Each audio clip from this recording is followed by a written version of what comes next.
Okay, so good morning, everybody. It's good to see everyone. I wasn't thinking and just put slips of paper on the front 7 tables, but if you would like to grab one, you're more than welcome to. It has some useful information. On one side is a litany that we'll be saying twice. I will say only the first part to open up here in a second, and then we'll close it out with the full at the end. Just kind of a prayer to help inform our votes and to get us in the thought process. Okay? So, we're going to talk about voting faithfully, but like I said, let's open it up with a prayer. So let us pray. Oppression silences voices and hampers dreams and ambitions for ourselves and our neighbors. Liberation lets those voices be heard.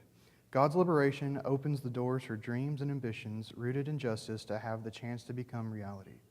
Casting a ballot is one way to proclaim liberty to the captives and to let the oppressed go free. Let your faith liberate you. Let our faith inform our vote.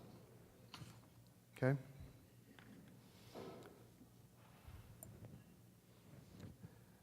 So one of the things that's really important for me to kind of get across here at the beginning is I don't want to tell you who to vote for or what to vote for.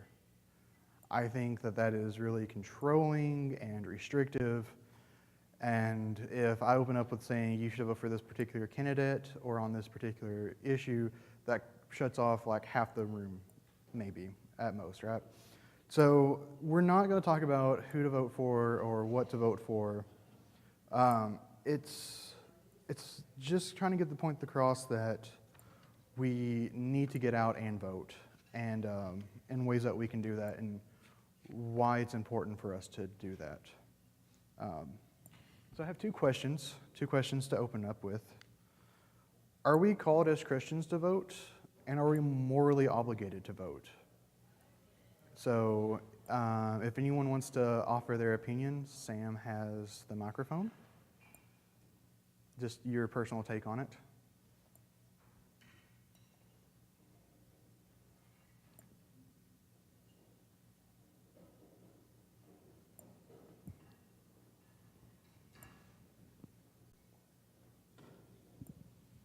So among the reasons that I think that we are actually called to vote is that the way our country and our society are organized is that things like the government, the society are supposed to take care of people who can't take care of themselves, and voting is the way that we organize the government and the way that we express our support of policies that will be able to help people, and it's the way we keep ourselves organized properly. So, yes. Yeah. Good answer. Anybody else would like to venture an answer before I give my little quip? Soliloquy? I look at voting not just as a privilege, but as a responsibility, and I think that we all hold that responsibility. I always cringe when people say they don't want to vote because it doesn't make a difference. It does. So yeah, it is kind of our responsibility. And if we consider the Great Commandment, love thy neighbor as yourself, and our baptismal covenant, will you strive for justice and peace among all people and respect the dignity of every human being? I believe that as a church we really take this seriously, right? I see us living it out in other aspects, and this is just another aspect for which to dedicate ourselves to. Voting really is a form of stewardship. As we said, it's kind of the way that government organizes itself. And we're not only voting for representatives that represent us, but also those that can't vote, the ones that their votes have been taken away, that don't have access to getting to the poll sites on those days, to our children and our children's children, the things that are, because, I mean, things that we vote on today are going to have lasting effects. So it's not just for ourselves that we are kind of responsible with our vote, but also for future generations and for those that can't vote. And Arkansas has been trying to mess with voter ID laws that are causing issues. So even more people are having lack of access to vote because of these things. But there are things we can do about that, and we'll get to that shortly. Okay? Anybody have reflection on that with those kind of comments? Okay. What does it mean to vote faithfully? I'll tell you what I feel the phrase vote faithfully means, and we're using this phrasing because it's kind of from the home church. They have a vote faithfully kind of slogan going on right now with the hashtag and all that. And I think it works. I think it's a really great idea to think about your vote and what you're putting forth. To me, to vote faithfully means that I have been informed on all my choices and that I have prayed up before getting to the polls. It means that I consider the candidates and ballot issues and ask myself if this is how one loves their neighbor. It means voting in a way that others may consider pointless because I have faith that voting in line with my beliefs is never wrong. I don't believe in saying, why vote if it just doesn't count for anything? Because at some aspect, I truly do believe that if I vote faithfully, then only good can come out of that, right? So does anybody have an opinion on what it means for yourself to vote faithfully? How do you interpret this phrase?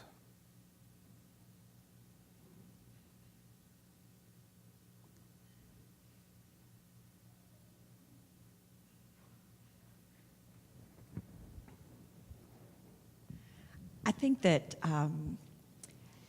I think of myself as a red letter Christian, and I think that my faith and my trying to do as Jesus did in my everyday life continues in the voting realm. So I look at those candidates who I think are trying to do the things that my faith calls us to do. Mm-hmm. Yes. Thank you. Anyone else?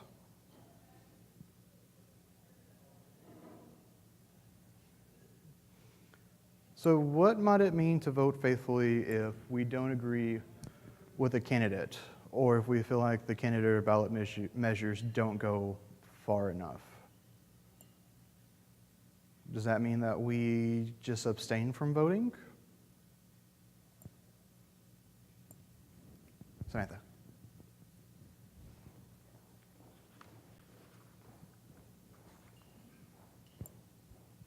Well, I think that more than likely you are not going to agree 100% with what one person says. So I feel like you need to vote for the candidate that you feel is the best person. If you choose not to vote, somebody will win anyway. Mm-hmm. So if you have an opinion, if you are prayerful about it, vote for the person that you believe is the best candidate. Right. Anyone else?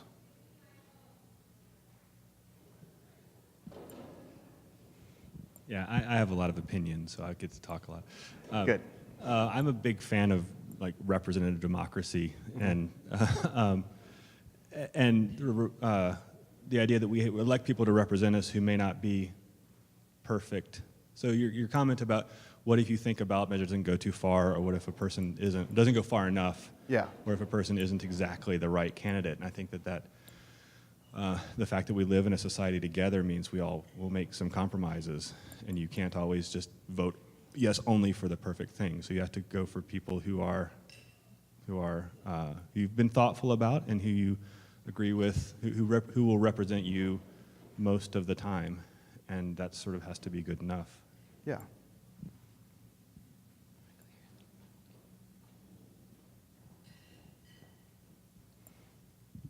I was here late, so I'm not sure if this has been covered, but I think there's more to being a citizen than just voting. You have also influence when you call, you Yes. start petitions, you make your voice heard, and that is pressure on, even if they're in a different party or have a different point of view, It does help shape policy.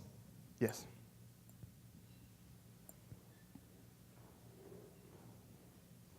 And you could also see if you could get on board with that candidate. If you find someone that you think is headed in a direction or that you feel the most in common with, see if you can help out their campaign and you can influence people in what they do. Yeah. Yeah, that's a really good point to make with all of those. Any others?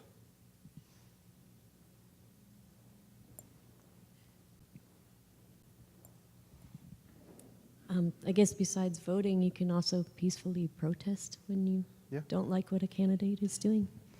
Yeah, it's not, if a candidate isn't everything, it's not the end-all, be-all, right?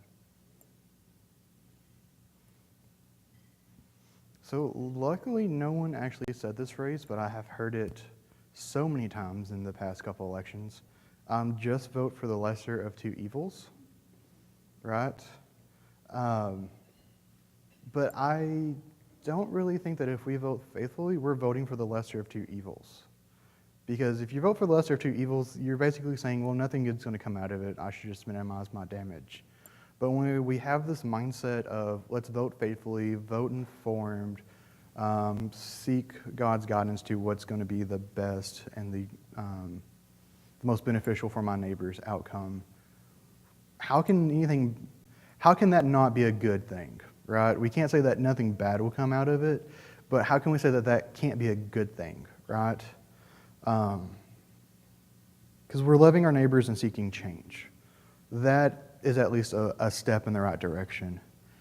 And especially if there's someone that, if none of the candidates really tick a majority of boxes, if there's an issue there, I think that's where it really calls into more faithful than the voting aspect of it. We really have to seek that guidance and just trust that how we feel led to vote is the way that we need to be vote. My favorite kind of example of this is when an earthquake happens in the middle of the ocean and there's just a small whirlpool at first. By the time it gets to land, you have a full tsunami, right? But it starts out small and gains force as it goes. So everything starts out with a small action. Or you can also do the really cliche, a journey of 1,000 miles begins with one footstep, right? One small action builds upon each other to cause great change. But yeah, we really don't have, and it goes off. But we really don't have the luxury of saying, let's just not vote. Because to me, voting is a form of stewardship. So it's the same thing as asking, what's the point of doing charity? It's not going to go far enough. Why should I even try? And I wouldn't say that we really don't believe that, right? I mean, we are so involved with our community, and I know that we kind of have to accept that there are bounds to it, but that doesn't keep us from trying, right? It just keeps us motivated to keep trying, even if we know that can't go as far as it can. And I have some kind of surprising, or at least kind of surprising to me, that while we are a two-party dominated system, that you only need 5% of the votes from a party to actually get funding for the next year. So you're not really throwing your vote away if you want to do that. But if you don't want to vote for a third party, don't vote for a third party. It's whatever. But did you know that in recent elections, some have been determined by less than 100 votes? This year, there is an election with a margin of 9 votes. 9 people determined who would win. And last year, there was a tie, and it was determined by a coin flip. Like, legitimately, a House seat was determined by a coin flip, and that coin flip determined who controlled the House of a state Senate. So every vote, even though you're like, there's 1,000 thousands of people, tens of thousands of people in Fayetteville. Why does my one vote count? There are millions of people in Arkansas. Why does my one vote count? It counts because it's one vote, right? It's one vote that can make the difference. And if 9 people decided that my vote can make a difference and voted, well, that determined the margin for one election. So don't discredit the power of just one vote. But it's making it harder also for people to vote because of the candidacy laws, the voter ID laws. I don't know if you knew this, but Arkansas has, in the past year, continuously been trying to create a voter ID law and getting it sent to the Supreme Court, getting it sent back to the Attorney General, getting it sent to the Supreme Court, trying to require a voter ID at the polling place. And currently, I think your first time voting at a polling place, I think you still have to have a voter ID, or the wording of the law is a little tricky, and so it's always like, is it purposely tricky, or are they actually just not paying attention to what they're putting in there? But that is causing kind of a bit of an issue. So what can we do on this front? Well, we can get registered to vote. If you don't know if you are registered, there's an easy online process to check. If you don't have one of these little slips of paper, there's some on the front tables. On the back, I've listed a couple of useful websites, and one of those is the website to check your voter registration. And I'll also have my laptop after we get done talking as friends, if you would like to help checking if you are registered, or if you're not sure if your registration is up to date. That's not as important to update because that can be changed later on, but we are getting kind of close to our deadlines for actually applying for register. You have to have your registration postmarked 30 days before the election. So that's something that we can work on together.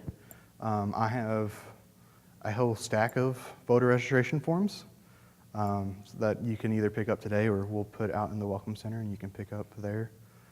They just have to be, once you fill it out, you just have to make sure you mail it in or deliver it to the county clerk by 21 days after you sign it.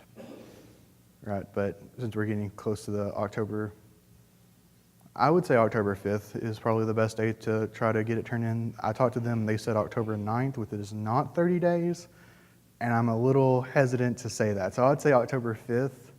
If you need to register, try to get it postmarked by October 5th. But you can pick one up today or sometime in the Welcome Center. We also need to get informed. I mean, does anybody know how many ballot measures are currently being proposed, or at least have been accepted?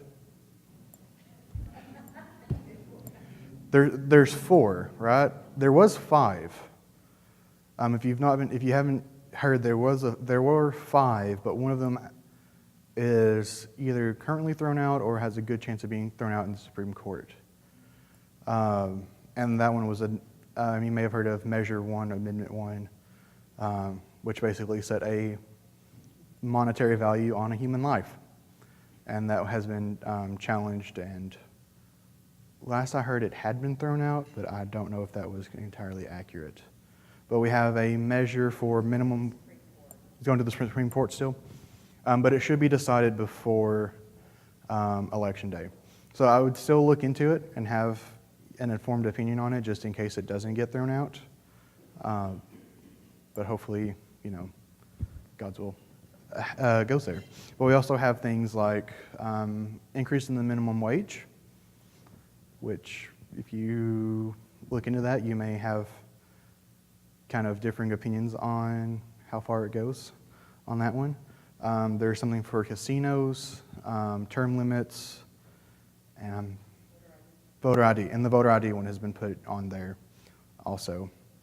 And then Like for Attorney General, did you know that we have 3 candidates? And what are those candidates stand for? Don't look at political parties, right? The political parties themselves are, excuse the pun, a political move, right? We live here in Arkansas. We know that predominantly we have Republicans in the area, especially outside of our little bubble here. And a lot of those candidates that are on the Republican Party ticket aren't as Republican as they would like you to believe they are. They're doing it for a political move. They know that if they want to get into office, they have to make some compromises. And usually that compromise is saying, I'm a Republican on this one.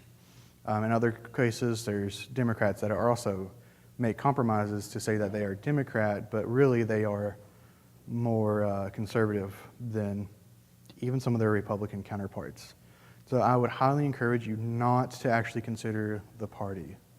I know we make a big deal in the news about, this party's doing this or that party's doing that, but they're all people, and they all have their own personal beliefs, their own moral systems, they have their own vote, so they can vote however they feel like. That's why I think it's kind of dangerous whenever we get into this mindset of one party voting, party line voting when we get to the ballot. Just if I know that I want to vote for this party, I'm just going to check all the R's if I need to, right? No matter what the consequences will be.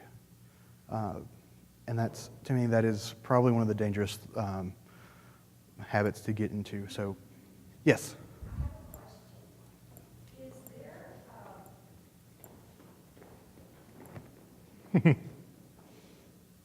How do I want to say this? Not a fake ballot, but is there a ballot available Yes. ahead of time? Where do we go to find that? So there is a sample ballot. Yeah, that's the word I want. But there's also, so on the back of, It's not a fake ballot, I know. on the side, on the side that's not the prayer, and for those at home, you can go to, if you're in Washington County, you can go to the Washington County government website, and there is a election commission department, and it lists all of them. On here, I made a tiny URL for this, just because it's a huge, long website, so if you just want to go directly to it. For the municipal filings, which is like our city ward filings and stuff like that, it's the tinyurl.com/washmun. And that will get you to the municipal filings for Washington County. Yes?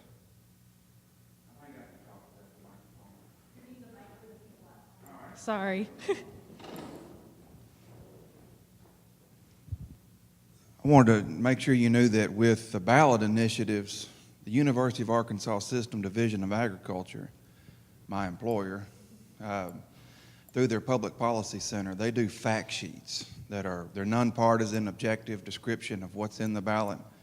And for anybody looking for an easy and free way to quickly get your mind around what each one is about and make up your own mind, you can get that off their Facebook page. You can get it on their website, the Public Policy Center, University of Arkansas System Division of Agriculture. Yeah, the website is uaex.edu, and then it's under Business and Communities, and then under Voter Education. So it's just going to the website and then going through 2 small menus to get to their ballot measures. And they do a really good... Do what? Okay, for those at home, it's uaex.edu, and then under Business and Communities, and then under Voter Education. Okay, it's also on the little slips of paper. Yeah, it's the... Yeah, that you can go to Google too and find anything just about. Someone had a question? Yes. The sample ballot is not listed on one of these, but you can find them particularly on this last one, the last website listed, the voterview.ar/nova.org. It's where you can check your voter registration, and I also want to say that it's also where you can find a sample ballot. I've been trying to do it, and they've been really slow about getting sample ballots up here lately.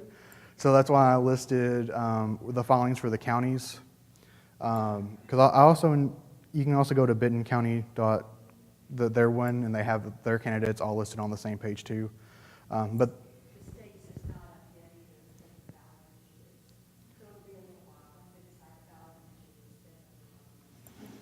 so the sample ballot has been kind of slow. That's why I did not include it in this list of websites. But all the filings with the county should be up to date, and they're updating their website constantly.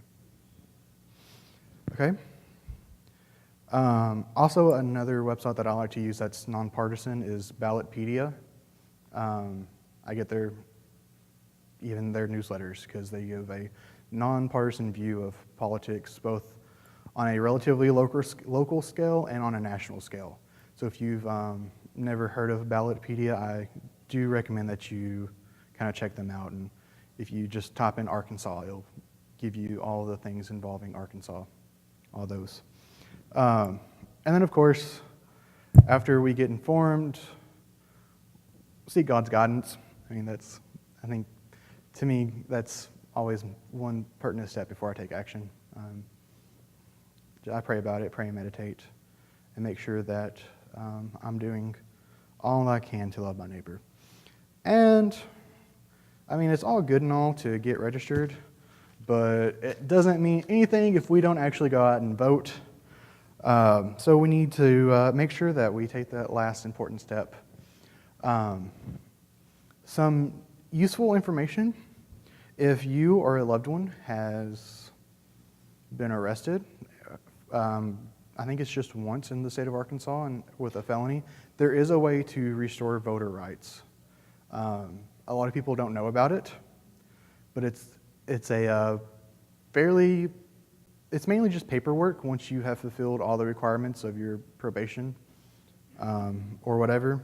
You just kind of have to fill out some things, have things notarized and signed, and then get it turned in. If you would like more information, you can, if you're here, you can talk to me, or just Google Arkansas voter rights restoration, and it should pop up a little pamphlet for it. Also, if you have teenagers that are going to be 18 before Election Day, but maybe not 18 yet, they can register. As long as they turn 18 before October 6th, they can register to vote in this upcoming election. Some people believe that you have to wait until you're 18 to register, but if you turn 18 like October 13th, which is after the registration date, but I think I said that wrong, November 6th. If they turn 18 before November 6th, they can register. So if you have a teenager turning 18 on like October 16th, which is after the registration deadline, but before the election, they can still register, right? So we want to make sure that everyone that is of voting age can register, or is registered and has the ability to vote. They will need some form of voter identification. And Arkansas requires picture identification, not just anything. So if they don't have a driver's license, they can get one of the free government IDs from the DMV. Okay? But I figure most of us here are probably registered, or at least 3/4 of the way there. We may need a voter ID updated. But I kind of want to offer a call to action on this. We're going to try to do a voter registration at community mills a week from tomorrow,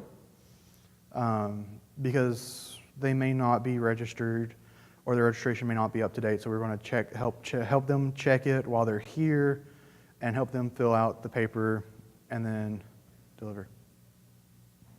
September, not August. Yes. September. So anywhere that you see me put August, it's September.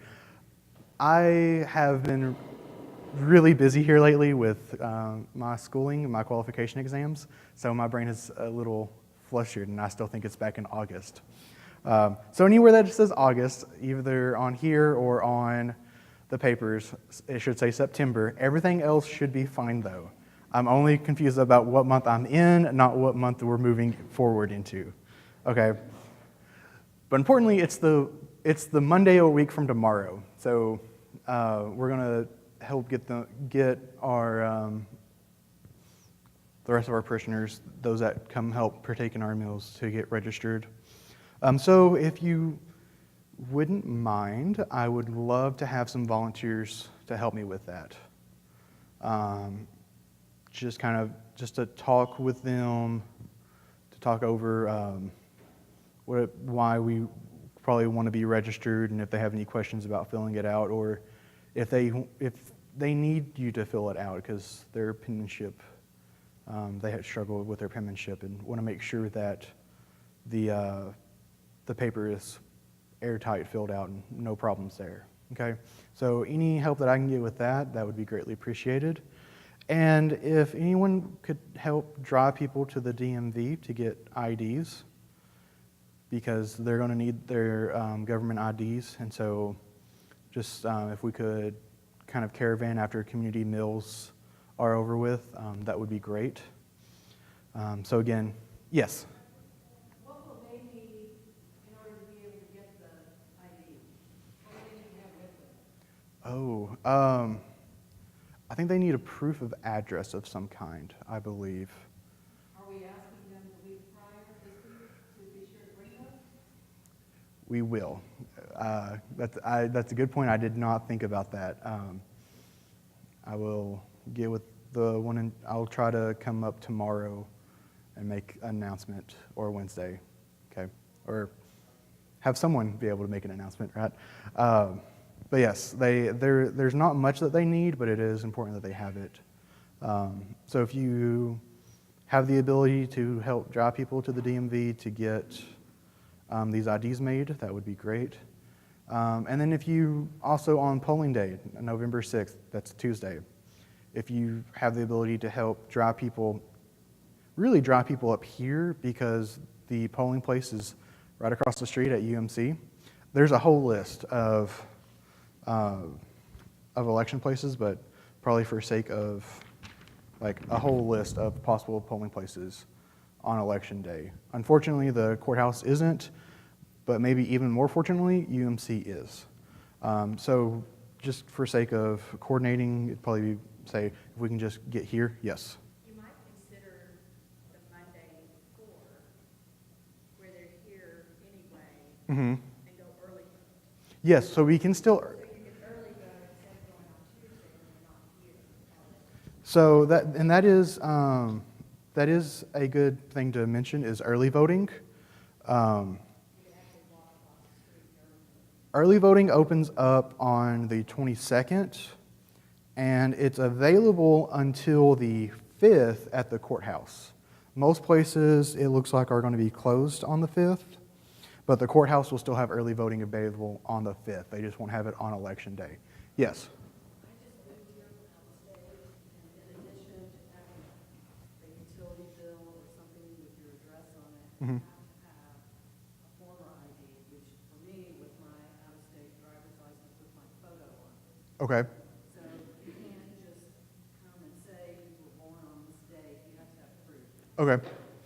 Yeah, we will definitely try to look into that, figure out, because some of them may not have good photo IDs still, so we'll look into that options and try to get that information to them.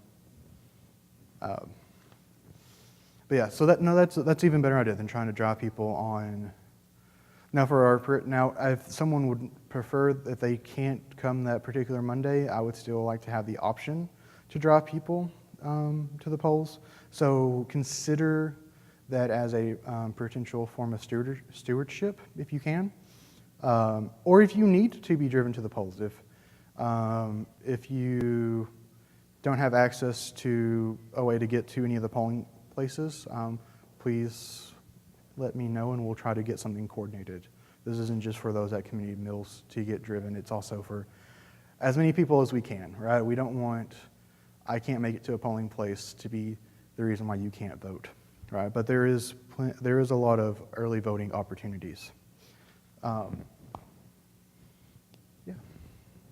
Let's see, where am I? Okay.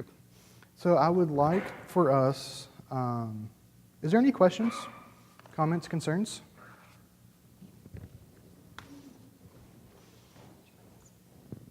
I'm not sure about this, but you're mentioning that they can vote across the street or anyone can. Have they changed it so you don't have to vote in your precinct anymore? You can vote at any Yes. polling place, any voter place, no matter where you live?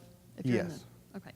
I did go up to the county clerk on Friday and talk with them to make sure that I understood, and they did say it does not matter your precinct. You can vote at any of the open polling places. Okay. So I know that's been a concern in years past.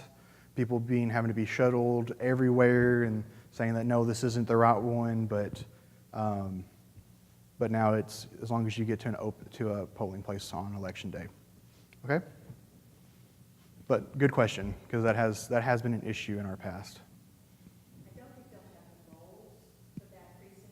You'll have to fill out the form. If you go somewhere else, your precinct will have to vote those. I think you can vote. They will. Perfect. Any voting place in Washington County will have a roll.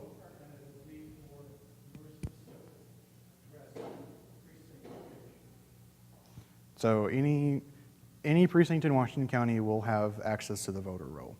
Okay, so that's fantastic. Okay, thank you. Other comments, questions, concerns? Then yes.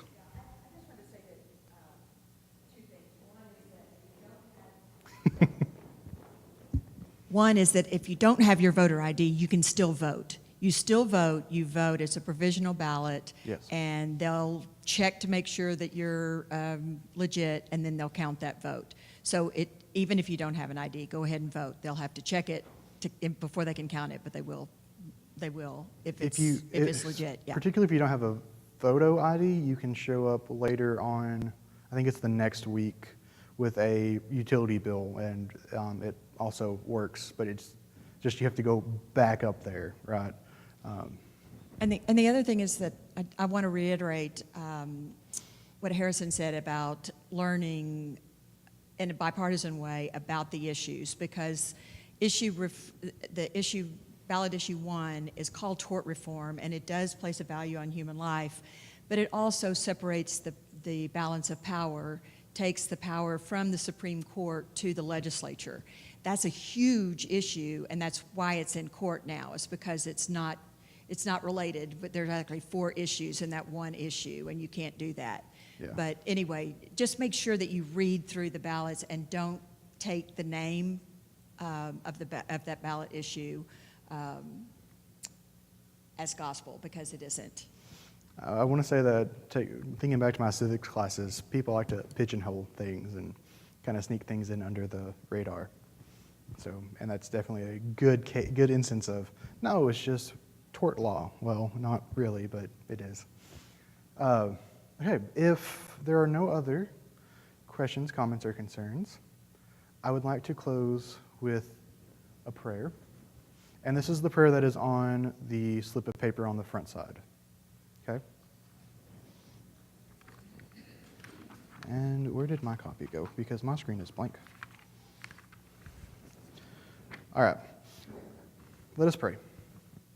Oppression silences voices and hampers dreams and ambitions for ourselves and our neighbors. Liberation lets those voices be heard. God's liberation opens the door for the dreams and ambitions rooted in justice to have the chance to become reality.